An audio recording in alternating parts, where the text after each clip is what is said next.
Take a moment now to become aware of your body resting wherever you are. Notice the surface beneath you, the quiet support it offers, holding you without effort. Allow your shoulders to loosen, your jaw softens, your brow smooths. There is nothing you need to do, nowhere you need to go. Only this moment, slowly unfolding. Begin to notice your breath, not changing it, not controlling it, just observing the gentle rise and fall. Inhale, cool and calm. Exhale, warm and unhurried. With every breath out, imagine the day slowly drifting away from you, like mist dissolving in the early morning sun.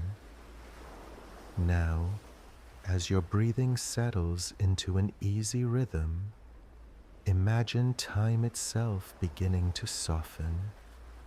The present moment stretches, widens, and gently opens a doorway. With each slow breath, the modern world fades a little further into the distance. The hum of electricity quiets. The glow of screens dims. The sharp edges of today smooth into silence. You are traveling back, far back, more than 2,000 years. The year is 356 BC. The air is cleaner here, touched by pine, earth, and distant sea salt. Night skies are deeper, darker, scattered with countless stars, unblurred by cities. You find yourself standing beneath those stars in the ancient land of Macedon, where mountains rest like sleeping giants against the horizon. A cool breeze brushes your skin, carrying the scent of cedarwood fires from a nearby camp. You feel safe, calm, and curious. Ahead of you lies a story not told through battle cries or clashing steel, but through journeys, ideas, landscapes, and quiet moments that shape history. Tonight, you will travel alongside Alexander of Macedon, later known as Alexander the Great. Not as a conqueror of cities, but as a seeker of the world. And as this story unfolds, if at any point your mind drifts, if sleep comes gently and takes you with it, that is exactly as it should be. Now, let us begin. Part 1. The Foundations, Pella, and the Shaping of a Mind. In the northern reaches of ancient Greece, where rolling hills meet distant mountains, lies the city of Pella. Pella rests quietly beside shimmering wetlands, where reeds sway in the breeze and water reflects the sky like polished bronze. Here, the mornings arrive softly, with birdsong echoing across stone courtyards, and mist lifting slowly from the ground. This is where Alexander is born. The palace is not loud or extravagant, but grounded, solid, built of stone warmed by sunlight. Inside, corridors echo gently with footsteps, and tapestries shift slightly as air moves through open windows. Alexander grows among these walls, surrounded by the quiet discipline of Macedonian life.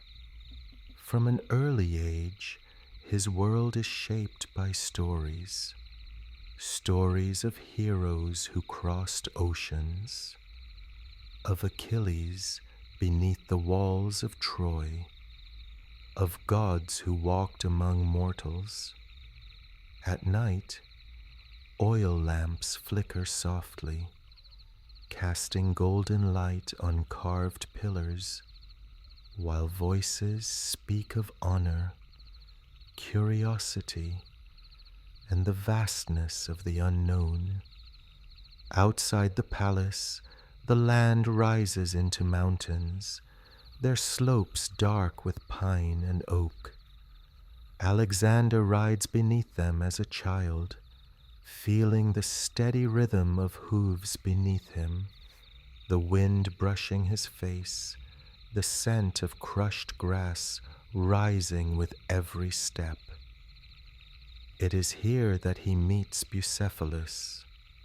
The great horse stands restless, eyes wide, reacting to shadows no one else understands, where others see fear.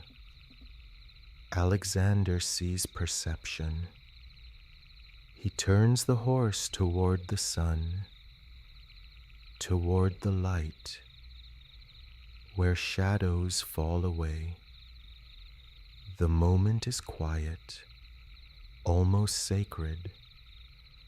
As Bucephalus stills, breath syncing with breath, a bond forms, unspoken, enduring, not of dominance, but of understanding.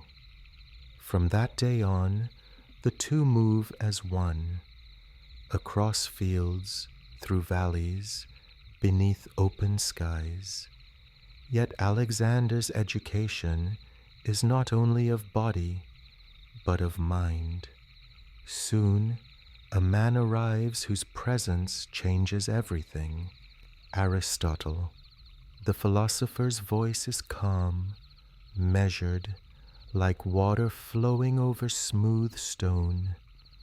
Lessons take place not in loud halls, but in shaded groves, beneath trees whose leaves whisper gently overhead. Scrolls are unrolled slowly. Ink smells faintly of earth and oil. Thoughts are given time to breathe. Aristotle speaks of ethics, of balance, of reason and wonder. He teaches Alexander to observe, to question, to see patterns in nature and humanity alike. They walk together among gardens, discussing stars, animals, poetry, and the idea that the world is vast and knowable if one is willing to walk far enough. Alexander listens, not with impatience, but with hunger. In quiet moments, he reads by lamplight, the soft crackle of flame keeping time with his thoughts. Maps are studied, coastlines traced with careful fingers, lands imagined beyond the edge of known parchment. Outside, the Macedonian night deepens. Wolves call from distant hills. Wind moves through the trees. The palace sleeps. But within Alexander's mind, the world is already unfolding, not as a place to conquer, but as a place to understand. And as you rest here now, breathing slowly, let these early foundations settle gently around you. The quiet library, the mountain air, the steady presence of a trusted horse. the calm voice of a teacher beneath rustling leaves. Nothing rushed, nothing loud, only the slow shaping of a journey that has not yet begun. And as these images soften, as the night grows deeper, you may find yourself drifting, floating gently forward toward distant shores and open seas. But for now, rest here. When you are ready, we will continue across the waters of the Aegean and into the ancient world beyond.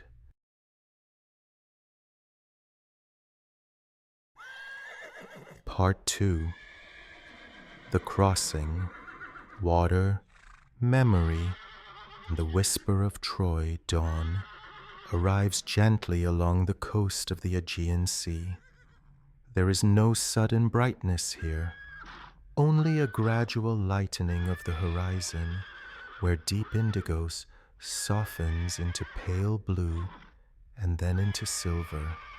The ships wait quietly at the shore. Their hulls rest against the water as if they have always belonged there, rocking almost imperceptibly, breathing with the sea. Wood creaks softly. Ropes murmur against their posts. Alexander steps aboard without ceremony. The air is cool, tinged with salt, carrying the faint mineral scent of the open water. When he inhales, it feels cleansing, expansive, as if the sea itself is inviting him forward. The oars lower into the water. There is a pause. Then a single, steady rhythm begins. Oars dip, pull, and rise again.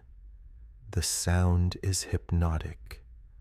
A low splash, followed by the gentle drip of water returning to the sea. Again, and again, and again. Each stroke is unhurried, deliberate, as if time itself has slowed to match the movement. The Hellespont opens before them. The water here is a deep, endless blue, darker than the sky above, its surface catching fragments of early light and breaking them into moving patterns. Occasionally, a small wave brushes the side of the ship, sending cool mist into the air. You can almost feel it on your skin, that fine spray of salt, light and refreshing, evaporating as quickly as it arrives. The shore begins to recede, not abruptly, but gently, like a memory easing into the distance. Behind them lies the familiar world, mountains, forests, the lands of childhood and learning. Ahead lies something unnamed, something vast. The horizon seems impossibly wide. Seabirds circle overhead, their cries softened by distance, their wings gliding effortlessly on unseen currents. The sun climbs higher now, warming the deck beneath bare feet, painting the water with gold. Alexander stands quietly. There is no speech, no command, only watching, only listening. The oars continue their steady song, wood and water meeting in perfect rhythm. It becomes almost like breathing, in, out, in, out. Thoughts drift as easily as the ship itself, of stories heard long ago, of heroes who cross these same waters, guided by faith, by fate, by curiosity, of Troy, waiting. As the hours pass, the water subtly changes, the blue deepens, grows heavier, more ancient, and then, slowly, almost imperceptibly, the coast appears, low and dark at first, then more defined, stone and earth emerging from the haze, the ship slow, oars lift from the water, droplets falling back like scattered pearls, and the sudden stillness feels profound. The sea calms. Night arrives quietly, wrapping the land in cool shadow. By the time Alexander steps ashore, the sky has transformed into a vast canopy of stars, undisturbed and brilliant. The moon hangs low, pale and luminous, casting silver light across the coastline. This is Troy. Not the Troy of burning towers or clashing armies, but the Troy of memory. The ruins stand silent. Ancient stones rise from the earth like the bones of a forgotten giant, smoothed by centuries of wind and rain. They hold the warmth of the day, releasing it slowly into the night air. Alexander walks among them, alone. Each step is careful, respectful. The wind moves softly through broken archways and fallen columns, producing a low, whispering sound, almost like voices speaking just beyond hearing. Legends linger here, not loudly, but gently. You can imagine Achilles' name carried on the breeze, not as a shout, but as a murmur, woven into the fabric of the place. The moonlight touches everything. Stone gleams faintly. Shadows stretch long and slow. The sea beyond reflects the sky, dark and endless. Alexander pauses. He looks out toward the water he has just crossed. It feels as though past and present are layered here, thin as parchment, almost transparent. The boundary between myth and reality softens. There is no need to speak, no need to prove anything, only to stand and feel the quiet weight of history. The ruins do not judge, they do not demand, they simply remain, and in their stillness they offer something rare: perspective, the understanding that all things pass, that even the greatest stories become whispers, and that the world itself is vast beyond measure. Eventually, Alexander turns away. The path forward is calling, not loudly, but steadily. As you rest here now, let the image of moonlit stone and dark water settle into your mind. The rhythmic oars, the salt on the air, the silence of ancient ruins beneath the stars. Let them fade slowly, like waves smoothing footprints from the sand. Ahead, the land grows warmer, brighter, older still, and so, gently, we drift south. Part 3. The Sanctuary of the Desert, Egypt and the Breath of Eternity. The transition is gradual. Days pass, then weeks, marked not by urgency, but by movement. The air changes. The cool blues of the Aegean soften into warmer tones, and the light takes on a golden hue that seems to linger longer in the sky. Egypt welcomes travelers not with walls, but with water, the Nile. It moves slowly, endlessly, like time made visible. Its surface glides past reeds and palms, reflecting the sky in muted greens and golds. Lotus flowers open along its banks, their pale petals releasing a soft, sweet fragrance that drifts lazily on the air. The scent is calming, almost hypnotic.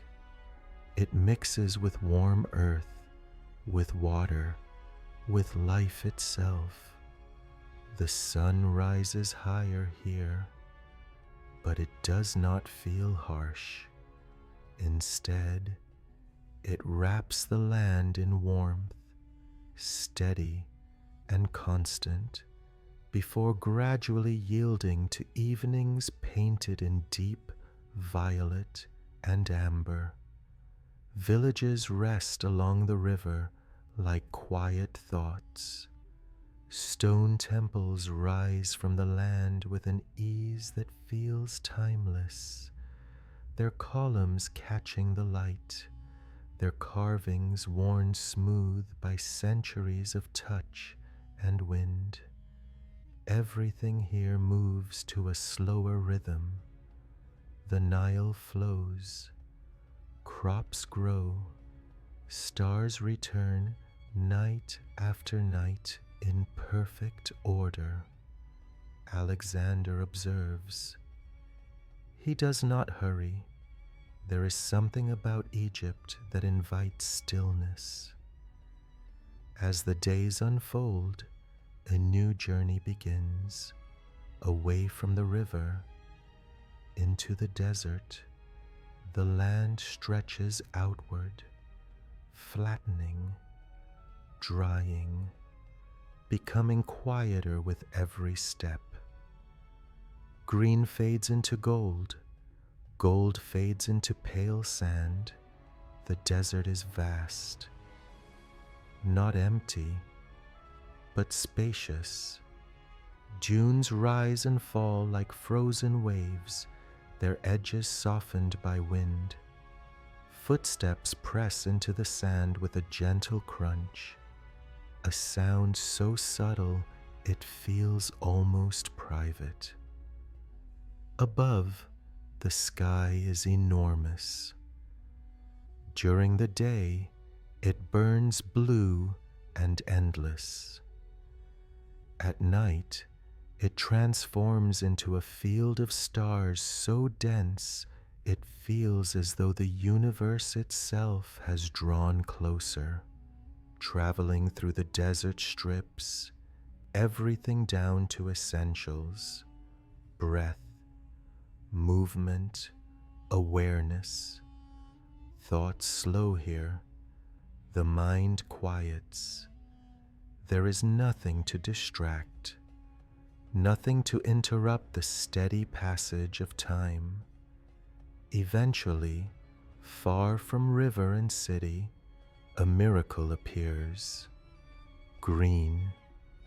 Palm trees rise from the sand like a vision, their fronds catching the light, their shadows offering cool relief.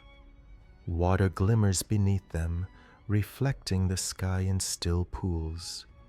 This is Siwa, an oasis, a sanctuary. The air here feels different, cooler, softer, carrying the scent of water and stone and ancient earth.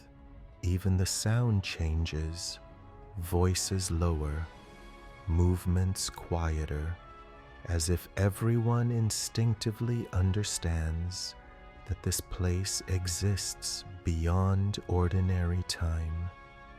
At the heart of the oasis stands the temple. It does not announce itself. Its walls are pale and weathered, shaped by sun and silence rather than ornament. The stones feel cool beneath the hand, holding centuries of night air within them. Inside, the stillness is profound, so complete it almost hums. There are no echoes of crowds here, no noise of ceremony, only space, only breath, only the awareness of being very small and very present. Alexander enters without armor, without display. Here, titles mean little. The desert has a way of equalizing everything. Time seems to pause, not stop, but expand. Moments stretch gently, allowing reflection to deepen naturally, without force. Questions arise, not urgently, but softly, about purpose, about direction, about the nature of legacy. And the answers, if they come at all, arrive not as words, but as feeling. A sense of alignment, a quiet certainty. When Alexander eventually steps back into the light, the sun is lowering. The desert glows amber and rose, shadows stretching long across the sand. The heat of the day dissolves into a cool, forgiving dusk. Stars begin to emerge one by one. Above the oasis, the sky opens wide, vast and infinite, just as it did over Macedon, over Troy, over every place touched by human thought. And here, beneath that sky, the journey continues. But for now, let the desert rest within you, the slow river, the scent of lotus, the endless dunes, the silent temple. Allow these images to soften, to drift, to fade gently into darkness. There is nothing you need to hold on to. The path will still be there when you wake. And when you are ready, we will travel on toward distant cities and the edge of the known world.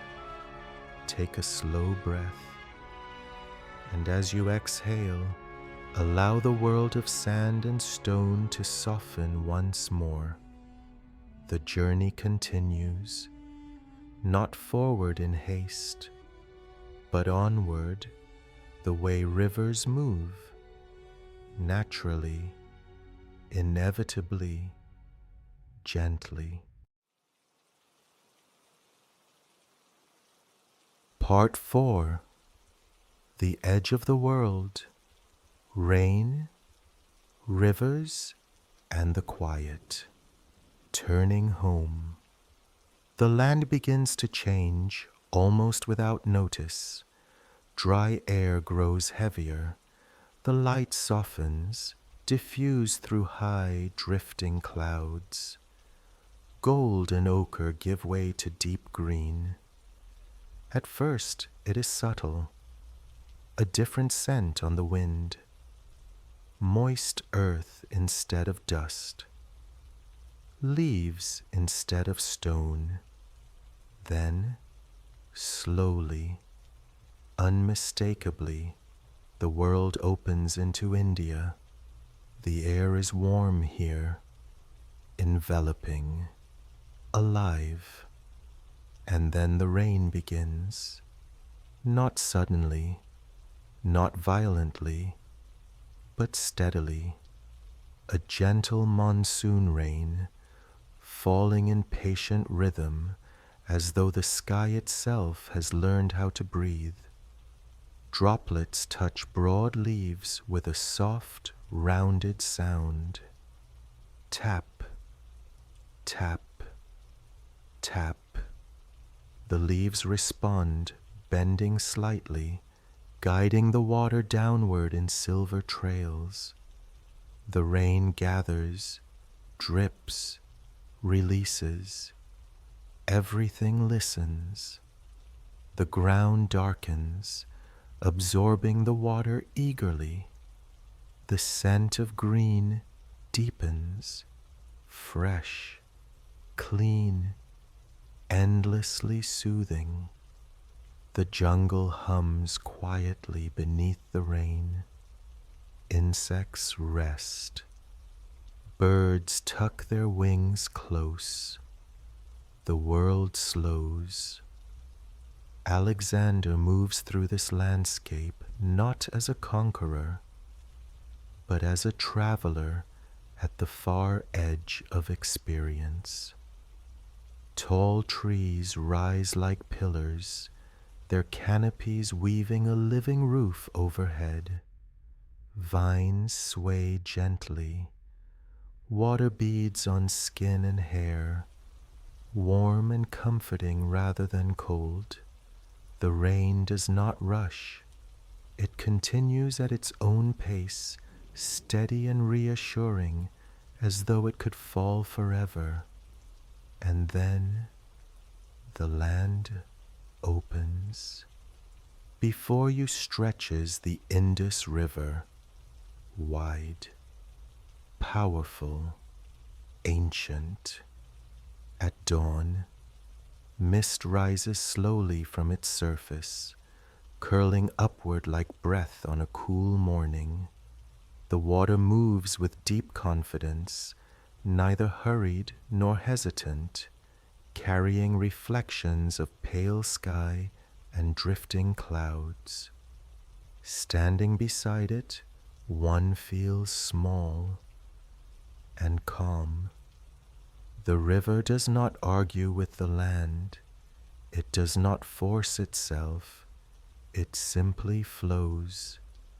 Here, at this distance from everything familiar, something shifts, not dramatically, not loudly, but profoundly. The moment arrives not as a command, but as understanding.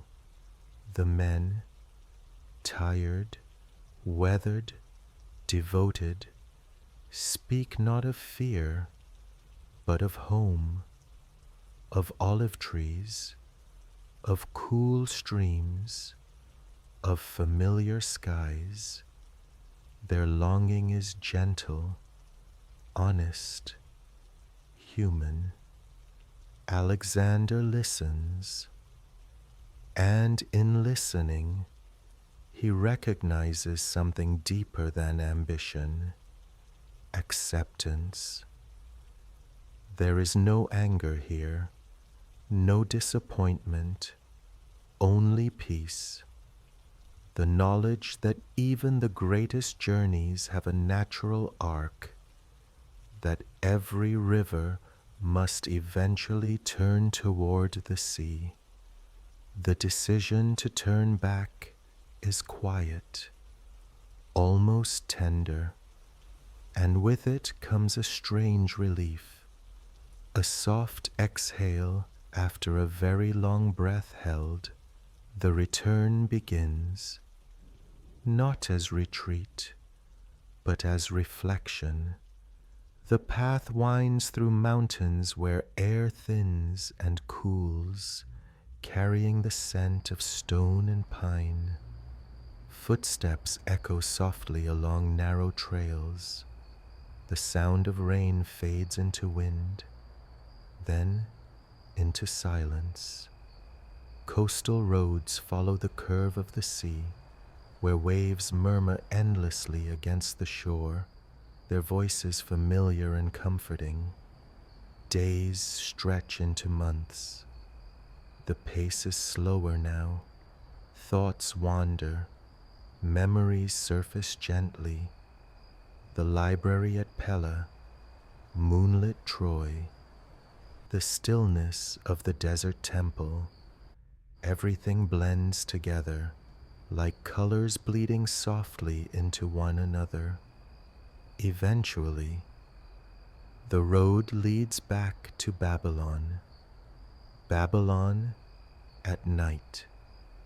Gardens beneath the stars. Babylon receives the traveler not with noise, but with warmth. As evening settles, the city transforms. Lanterns glow softly along stone paths. Water channels shimmer in reflected starlight. The air is cool, scented with blossoms and damp earth. And there, rising quietly into the night, are the hanging gardens, terraces stacked upon terraces, draped in green. Vines spill gently over stone edges. Palm fronds sway, whispering secrets to the dark. Water flows here endlessly. It trickles. It pours. It falls from one level to the next, producing a sound like a lullaby, steady, rhythmic, deeply calming. Jasmine blooms release their fragrance into the evening air, sweet and soft, wrapping the senses in comfort. Alexander walks among the shadows. The heat of the day has faded, leaving only cool stone beneath bare feet. The sky above is deep and vast, stars scattered like distant memories. Here, there is no urgency, no destination left to reach, only presence. The gardens breathe. Water continues its gentle descent. Leaves sway. Night insects hum softly, weaving sound into stillness. And in this place, surrounded by living beauty and ancient stone, the journey comes to rest. Final outro. From his journey to yours. Now, very gently, we begin to return, not away from the story, but inward. Alexander's journey fades into the distance, not disappearing, but becoming part of something larger, like stars. Imagine his legacy not as footsteps on land, but as points of light in the sky. A constellation, quiet, distant, eternal. It does not move. It does not demand attention. It simply exists, offering guidance. when the night is clear. And now, bring your awareness back to yourself. Notice the weight of the blanket resting over you, how it presses gently, evenly, holding you. Notice the darkness of the room, safe, still, quiet. Feel the steady rhythm of your heart, reliable, calm, in, out. Each breath slower than the last. There is nothing left to follow, nothing left to imagine. The story has carried you far, and now it releases you. Let your body sink. Let your thoughts dissolve. Let the night take over, slower, softer, almost gone. Just breath, just darkness, just rest, sleep.